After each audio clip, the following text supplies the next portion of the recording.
Alright, so I am just going to do a quick couple of minute video just taking you through some stretches that you can do, especially for the lower half of your body. I'm going to try and do some more videos for you over the course of the next couple of weeks just to take you through some other stretches that you can do at home just to try and counteract some of that muscle soreness.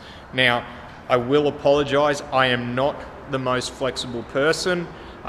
So some of these stretches may not look ideal, but I will try and explain the key points and what you guys need to be looking for. Another thing is I am doing this video on my GoPro for the first time, so I'm not quite sure how the sound quality is going to turn out, so fingers crossed, hopefully you can hear everything I have to say. All right, so first one I'm going to take you through is a couch stretch. So with the couch stretch, the reason it's called a couch stretch is because you can do it on the couch at home. I've got the bench here to do the stretch. You can do it on the couch. I've also got an ab mat on the ground, so when you are in the gym, you can do this stretch as well. I'd probably recommend grabbing an ab mat for your knee just because the ground is hard. Your carpet at home is probably going to be a little bit softer, a little bit easier to do this just on your knee. So if I'm trying to stretch my right leg, I'm just going to put my right foot up onto the bench, and then I'm just going to drop my knee down towards the ground. From there, what I'm going to do is I'm going to bring my front foot out, trying to get that 90-degree angle like I'm in that lunge position.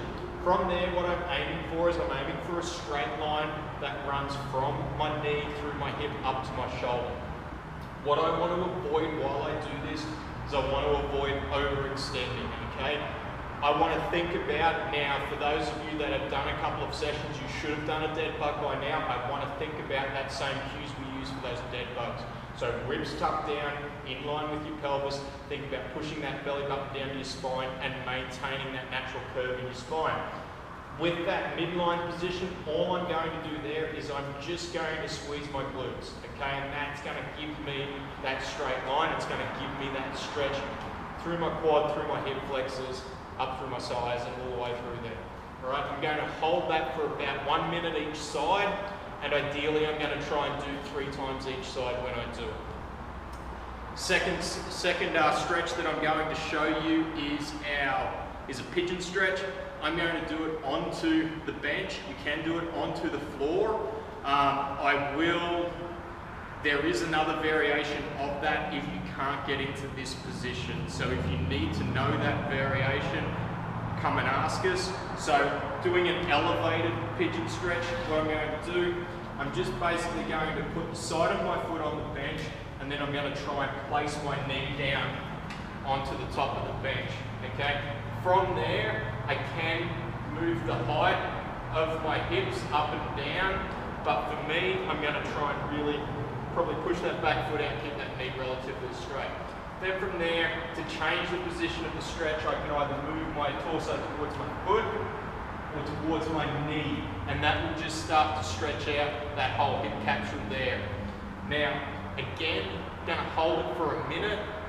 You want to make sure when you do all these stretches that you're breathing, okay? Make sure that you're breathing good belly breathing, not doing short, sharp, shallow breaths from your chest.